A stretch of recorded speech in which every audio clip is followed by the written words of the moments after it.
Who is the masked man? That is a big question everybody is asking today. Unless you're not interested, then you don't care. But thankfully, I am. And I feel like wrestling hasn't done one of these in ages. The last one I can think of is when AEW did Who is the Devil, which nobody liked. I really liked it. I'm a very simple human being. You give me somewhat of a cliffhanger or a whodunit, and I will buy in.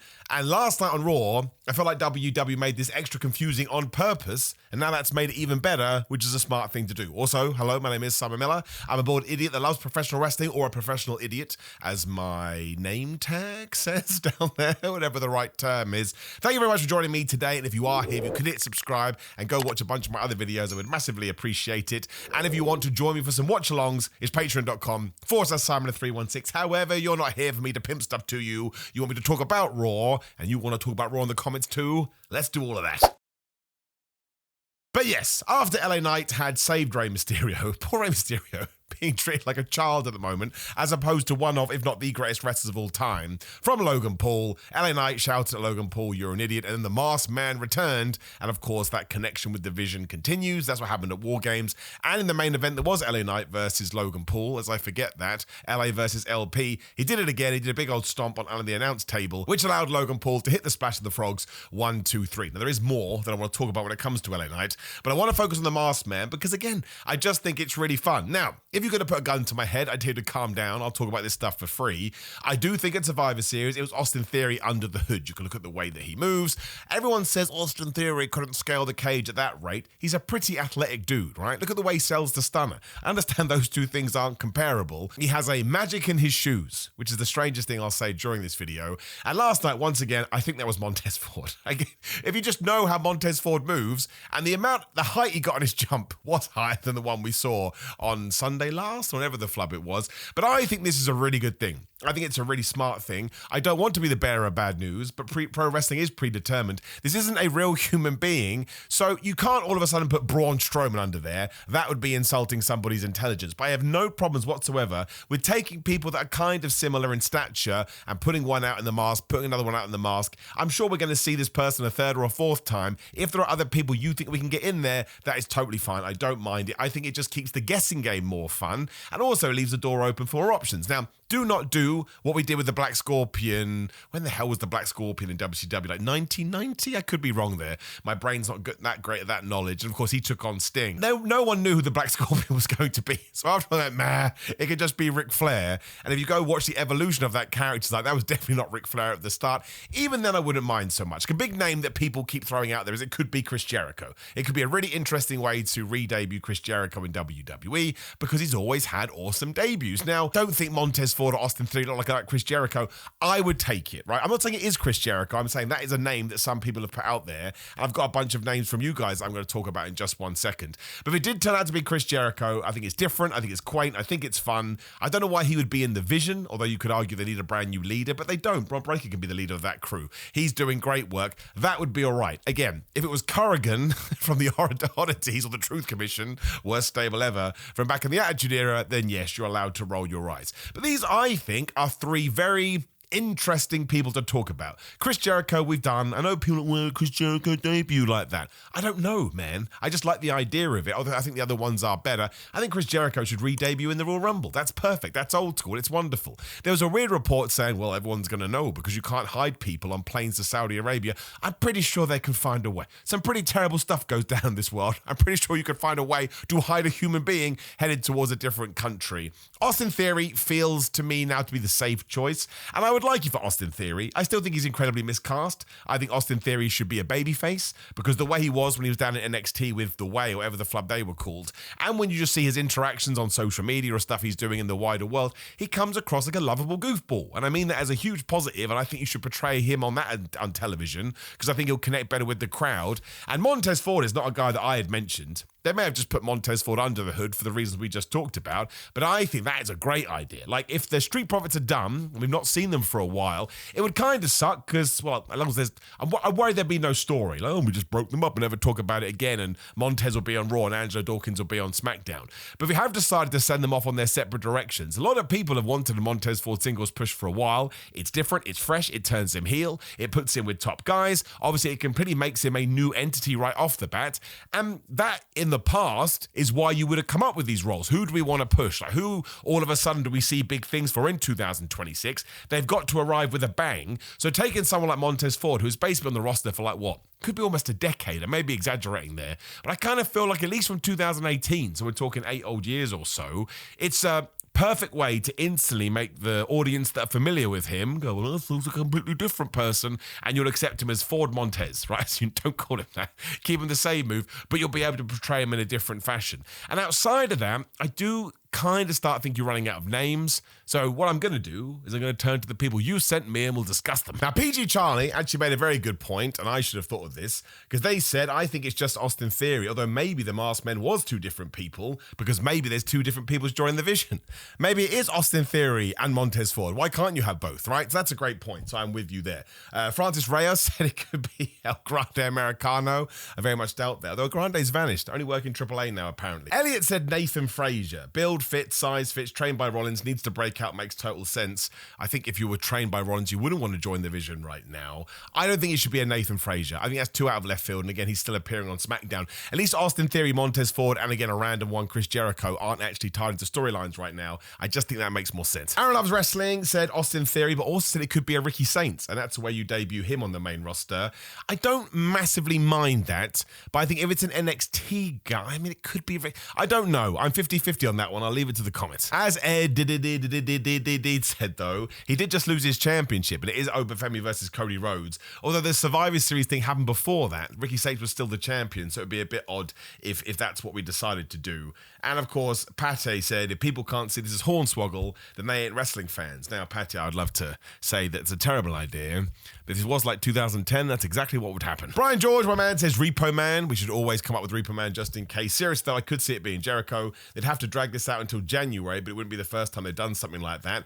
I don't think January is dragging it out at all. I think January is a more than fair time. I would reveal it on that first episode of Raw on the 5th of January, whatever it was. Saying that's true, the Raw Rumble's not to the end of Jan. So in that sense, it could be a Chris Jericho from a timeline point of view. If his AEW contract ends at the end of this year, well, you could just start off 2026 to bang. Ivan said Trick Williams. I mean, they did just move his fiance up to the main roster, which is also true. Trick Williams is a big old dude, and I think he's bigger than the people that are wearing those clothes, but I could be wrong there. Bizarrely, Gojo said they think it's Finn Balor, which I massively appreciate, but it wouldn't make any sense at all. But mostly, I think it's we've come to this idea that it's either Montez Ford, Austin Theory, and out of push just because he is out there, and it would be a way to bring him back. It would be Chris Jericho. I don't think anybody else has really come up with other names. Somebody said Becky Lynch, which is just absolutely strange and very, very odd. Although she was in the Vision for all of 8 seconds, but then she would have to turn heel on her own husband, which we're not going to do. A few people have said Randy Orton as well, which is just totally dumb because Randy Orton is a monster. He's even bigger than Trick Williams.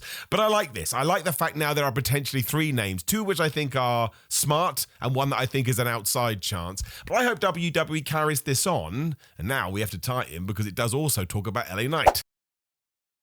Because yes, at the end of the show, he did lose to LA Knight due to the Masked Man, and then the Vision absolutely wrecked him. I want to know which production guy put LA Knight on the big screen when Bron Breakker was cutting his promo, which is great, by the way. That line about CM Punk, you keep bragging about how you never done drugs in your life, but now you're like a crack dealer or a crackhead. It's like, oh my gosh, he's going to steal his wife. Like, only Scott Steiner jeans could get away with this. But yeah, all of a sudden, some idiot in the back puts LA Knight sort of getting up to his feet. That annoys Bronson Reed and Logan Paul, so they go to the back, they absolutely murder him, with Bronson Reed doing the tsunami on the car. I should have said some ups and downs. I didn't. Of course, make sure you check that out today as well if you want my beat-by-beat review. The tsunami has been ruined a little bit because Logan Paul no-sold that, but you know what? I'll let it lie for now.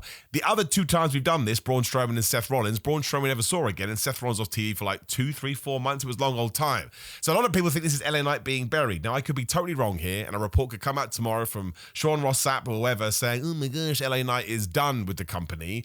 I very much doubt that. To me, in the absence of a CM Punk and the absence of a Roman Reigns, which is also strange, by the way, we should talk about that, WWE took Logan Paul as their mega babyface and let the big bad Hill group take him out. So he does come to TV. He needs mega revenge. He has to. He should probably come with Roman Reigns and CM Punk in tow or something like that. He should throw away all his moral guidance and just be like, man, I'm going to kill you guys. There is no going back. If Bron Breakker becomes a champion on January 5th, he can have a title feud now with LA Knight, given it was his boys. He'd have to fight through Bronson Reed and Logan Paul first. Again, I could be totally wrong here, and I could be being way too positive. But this, to me, is an angle I'm exaggerating here, but it's true, I remember it. Austin used to be in these kind of angles, and Roman Reigns used to be in these kind of angles, and John Cena was always in these kinds of angles. I mean, John Cena would just go and swipe it off and he'd be totally fine, but that was more of a WWE problem. I am not overly worried about this, although I have been wrong plenty of times before. I thought it was, like, it's a shame that LA Knight didn't win the John Cena tournament, and it's a shame it doesn't look like he's going to be the world heavyweight champion. But that's the position you want to be in. The babyface being taken out at the end of the biggest show WWE has. And I understand it happened with Ricochet too, but we already knew at that point that Ricochet was negotiating his contract. I've not heard anything when it comes to LA Knight, and I think he is still in a good spot. I don't think LA Knight should have won the John Cena tournament, nor do I think Carmelo Hayes should have done, just because I think John Cena is winning. And you don't want to beat LA Knight in that match. You certainly don't want to beat Carmelo Hayes in that match. Listen, if Gunther does get the victory, that changes the conversation. I want to talk about Gunther in just 1 second, so I'll hit pause there. But I am not overly concerned about what we did with LA Knight. I like the angle. I thought it was good. I think the vision actually felt more terrifying than it did when Seth Rollins was in it. And that Bron Breakker promo, man, I've said it on my video the other day, he should win the world title on January 5th. Why stand on ceremony, Mr. Wayne? Punk can win it back at WrestleMania, whatever the flub. I know most of the time we do it the other way around, but Bron Breakker is the heel. And if you want to start 2026 off with a bang and tell everyone this is our brand new main eventer, he's cut 2 promos now, which as far as I'm concerned are not only unique, but they put him at that level, if you thought that was a criticism of him. And he's actually funny. I wasn't a massive fan of the whole Spear 1, 2, 3, Spear 1, 2, 3 over and over again, but it was effective and it did the job. I just think that Bron Breakker is absolutely great, and I wouldn't wait anymore. I think these 2 promos should have come the week after, or the 2 weeks after, he took out Seth Rollins, and we didn't do that because we wanted to be patient. We don't need to be patient anymore. John Cena retires on Saturday, which is a very, very sad moment, but it does open up the playing field once again. And if you want to shove somebody into that spot, although obviously they're totally different guys, Bron Breakker is a man. You cannot convince me otherwise.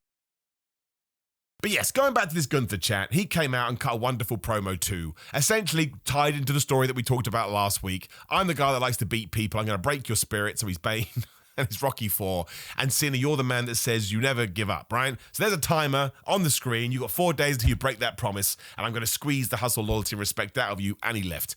I thought it was great. You need somebody in this role that just feels like the big bad, the worst person ever, the ultimate villain. And that's what Gunther can do. He's so damn talented at this. He also dropped the line, you may be the greatest sports entertainer ever, but I'm the great wrestler. So we're leaning into all that nonsense that people talk about too. And again, if John Cena does win, which is my prediction, we'll do an official predictions video tomorrow, that doesn't serve Carmelo Hayes and it doesn't serve LA Knight. I don't think they go anywhere from that.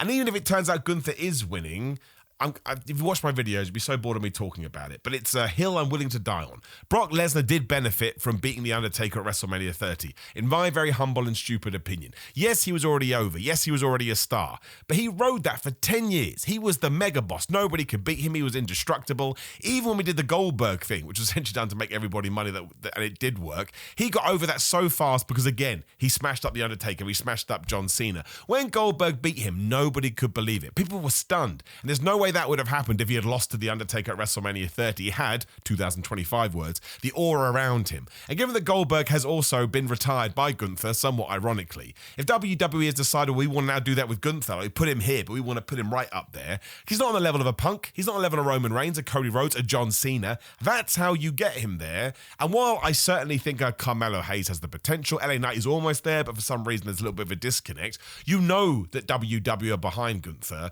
and the worry about doing it with someone like Carmelo Hayes, I wouldn't do this. Please listen to my words. I would push that guy to the moon. I think he's got everything, especially as a babyface.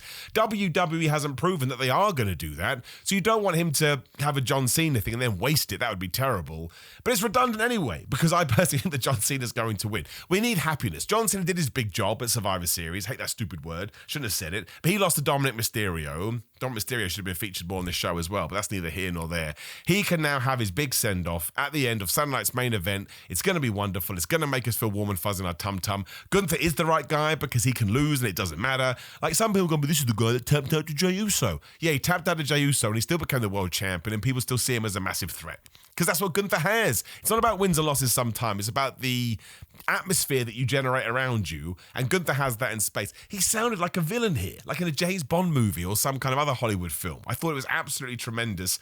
I am steadfast on this now. Gunther was the right person to win it. I didn't realize it was controversial until I did a post about it on social media. Miller, you don't know what you're talking about. No, I don't know. I've established that over the last 10 years, but I still have thoughts and I still have feelings. It's the right thing to do. I can't wait for this match. That's all I know. The whole point of wrestling is to get you pumped. So I'm excited to see who the Masked Man is going to be. Please don't be Vince McMahon again. Although if Austin Theory does it, we can repeat what we did do in NXT. He can say, it was me. Austin, it was me all along. And I think Gunther versus John Cena is going to be great. I think they're of such a level, they are going to be able to convince you that either one is going to win or going to lose, depending on what the final result is going to be. Just tremendous. Love the promo. Love the Masked Man stuff. Thought Raw actually in these areas, very good. And actually, it was pretty awesome all around, really. The women's tag team title stuff is amazing. Like, amazing. Well, it's amazing for me, because I love the women's tag division, and finally we put stars in it. But we've got Io Sky versus Kairi Sane. No problem with that. And, of course, Io Sky got the win. So surely now we are going to do Kabuki Warriors versus Io Sky and Rhea Ripley, which will be excellent. The only real issue is then we got to Lyra versus Roxanne, which I swear we've seen so much this year, which kind of confused me. But we also had a bunch of distractions in that match, which we also had in the Rhea match. It's like we should save it for here, because you want the Judgment Day to sort of feel a certain way. And now Roxanne and Liv are becoming best friends because Raquel Rodriguez went after Stephanie Vaquer, which once again we'll talk about in just 1 second. Liv Morgan boots Lyra Valkyria in the face. Roxanne hits the pop rocks 1, 2, 3. But even then, right, Lyra and Bayley can be a tag team that goes after those championships, and you would believe it. The Kabuki Warriors are already there. Rhea and Io Sky. We've got Alexa Bliss and Charlotte over on the other show. You've got Lash Legend and Nia Jax. Bit strange, but it's happening. And now you've got Roxanne and Liv Morgan teaming up. That's not going to go well. Liv Morgan is absolutely stringing them along. Just like it. And I think, what's our next big show? We won't do it at SNME. You could do it on the first show of the year, or at least at the Royal Rumble. But I understand we've done this tag team before. But with the championships on the line, maybe not the Royal Rumble, maybe sometime beforehand, but the Kabuki Warriors versus Rhea Ripley and Io Sky, and give them plenty of time, you know it's going to be great. And you can do the title change over and over. I don't care when it comes to the women's tag team titles, because so many times they've been cooking and poof, they've gone from TV. If the way to keep them on is hot potatoing those things, I'm not going to moan about it at all. So that ruled. As did the Raw Men's Tag Team division, which is never the case. Now, this one is probably going to be short-lived too, because essentially we got the War Raiders versus Styles and Dragon Lee. Really, really fun match. After the fact the New Day are going to attack, when out came the Usos, they confirmed they have joined back together again. Jey Uso and Jimmy Uso all pumped up. Tell the New Day they're a bunch of idiots. That's a feud of all times. They're coming after the belts. Ipso facto, here we go. So they did inject life back into this thing that we have needed for months. Months, who am I kidding? Years. It's been weird throughout 2025.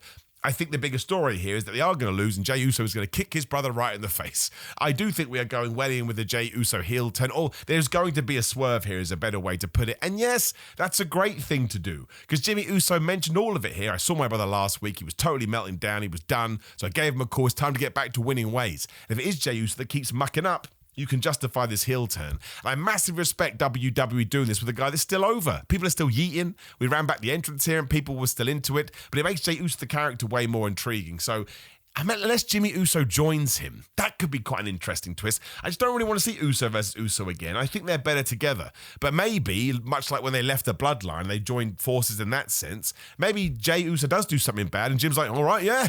They just start beating up good guys. They can just beat up AJ Styles and Dragon Lee. Puts them in a very weird predicament with the New Day. But maybe that's why we should have done this last year after we turned the New Day heel. Beggars can't be choosers. Let's not talk about it. But all of that was good. And like I say, just breathed life into it. And instantly I was excited. Even more so because the War Raiders was never going to win that match. Eric and Ivar are a terrific team, especially for their size, but they weren't going to win the tag titles. Even more so because minutes before this, we've gone, oh, hi. This weekend, it's Javon and Leon taking on Dragon Lee and AJ Styles. You don't want them to lose. And I just want to shout out Leon Slater. Listen, they're all great. I've got love for all of them. But I've worked shows over in the UK with Leon Slater, and everybody knew he was going to do great because he was too damn good not to. But he's so damn nice. He's so damn respectful. He's got his head screwed on beyond words given how young he is. It's truly wonderful to see somebody put in the time, have all that talent, and make it to the top before what, he's 21? I still think he's still 20 years old, so he doesn't watch my videos. But all the best to him. I hope he continues to smash it. He'll be in WWE before you can say Leon Slater, which is a dumb thing to say. He'll be the IC champ. He can even be the world champ. That's how high his ceiling is. I'm very excited about it. Now, something that wasn't for me, and please do correct me in the comments below, I so often get it wrong. Stephanie Vaquer, I do not get it, right? She's awesome. She's wonderful. Comes out here, cuts one of her I'm trying promos. That's all we need. Like, yes, Stephanie tries so hard. I like the fact we're trying to move away from Devil's Kiss being a whole gimmick now. That's on you, WWE. You let into it way too hard. And she is more than that, right? She's a very, very talented wrestler who deserves way more praise than maybe she gets. Nikki Bella then interrupts. I'm like, why didn't we do this last week? When Raquel Rodriguez lawn darts Nikki into the ring post and does my most, I don't hate it because it makes me laugh so much, so I do get joy from it, overdone thing, especially in WWE. I want a title shot. Steph was like, okay. Everyone on the roster should be doing this. If you're not, Ivy Nile did it. She's got a match with Maxine Dupree next week. She hasn't won since 2024. She went a whole year of nothing, and now she's getting an IC title shot. I don't mind Raquel versus Stephanie on paper, but Stephanie's already beat her, and then last week they were running in her and Roxanne, so in the tag team scene. I quite like it because now Liv Morgan's being like, oh, you're doing that, are you? Well, I'm going to corrupt Roxanne Perez first, and I will get back to Stephanie Vaquer. And listen, Brie Bella could be returning here, so you could do something with Nikki Bella and her, and then you've got Roxanne and Raquel, and Stephanie Vaquer could find a friend. I just think Nikki Bella should have won a Survivor Series. I like Nikki Bella. I think she takes way too many shots, but she could have held that belt for 2-3 weeks, and Stephanie could have won it back just so she has a very specific and very focused feud. That's what you need as a champion. Again, we come out of Survivor Series and Cody Rhodes is still fighting with Drew McIntyre. You can argue that thing's been going too long, but we're still doing it. CM Punk's a bit different because I think he's going through a few things, but still Bron Breakker is on his ass coming out the War Games. Here we come out of War Games, and we just got, I know Stephanie Vaquer wasn't in it, but she just needs more direction, man. I don't think we're propping that title up as much as we should, which is also the same with Jade Cargill on SmackDown. I understand I have a very similar critique here. I just think we can do more. It's not bad. It's perfectly fine, but I think we can do more with fine. And I don't know why it felt like we wrote Nikki Bella off TV. It was so strange. Should he just turn heel? It's been a very, very weird heel turn. Once again, I repeat what I said. Just think we could do a bit more. And that was essentially Raw. I'm sure I missed a few bits, I always do, but again, that's what ups and downs is for, so we can just walk through it beat by beat. But I did like it overall. I know I've been a bit nitty-gritty with some of my criticism here, but I felt like we planted seeds. I felt like we started telling stories. I think a lot of this is building into 2026. We're going to have a bunch of new characters, a bunch of new feuds, a bunch of new angles, and I'm all for that. And when WWE does reveal the Masked Man, let's say it's not Chris Jericho, let's say it's not Montez Ford, let's say it is Austin Theory. We have to do something with the Street Profits, we have to do something with Chris Jericho, we bring up Obafemi, bring up Ricky Saints, bring up Jordan Grace, you could bring up JC Jane. I think there is a lot of, I've used this word once, but sort of a breath of fresh air we can pump into Raw at the moment, and SmackDown especially, which apparently is going to 3 hours. But this Raw gave me faith that we are going to do that, and I believe in the LA Knight stuff. I think LA Knight's going to be fine. He's too talented and he's too over. If he's fallen out with management, we will soon know, so you can come yell at me, Simon, you don't know what you're talking about. But I'm going to put manifestation and positive vibes out there. But it was a very, very fun Raw. Nothing on it was like, oh my God, it's the biggest thing I've ever seen in my life, like when Bron Breakker speared Seth Rollins. But just beat to beat, moment to moment, and watching where we were going with it, I was like, yeah, I'm enjoying myself. It's pretty good. Now, of course, please do let me know your comments, especially the Masked Man, in the comments down there. Like the video, share the video, and subscribe. Patreon.com we've talked about, and you can also go to gorillamind.com/Simon. You can Simon get 10% off. These are fitness supplements they ship worldwide. And while I am here, if you go to the community tab on my YouTube at the moment, I have linked my latest wrestling producer backstage promo video that people like. If you like YouTube stuff, that's where there is. The whole channel now dedicated to that because I can't make it shorts on here for many reasons I won't bore you with. Or you can find them on TikTok. Just search for Simon Miller, or yeah, go and click that link. Any support would be great. I would love for them to find a proper home because I enjoy doing them and people seem to like them. Doesn't matter if you don't, it's perfectly cool. But let me know. Any support you could give me could be great. Or you don't have to. Get on with your own life. Totally understand it. Simon316 on social media, and then it is TikTok, talked about that, Cameo, and Pro Wrestling Tees. Search for my name on all these things should be you be so inclined. And if not, I just appreciate you watching this video. That's the most important thing. Have lovely days. See you soon.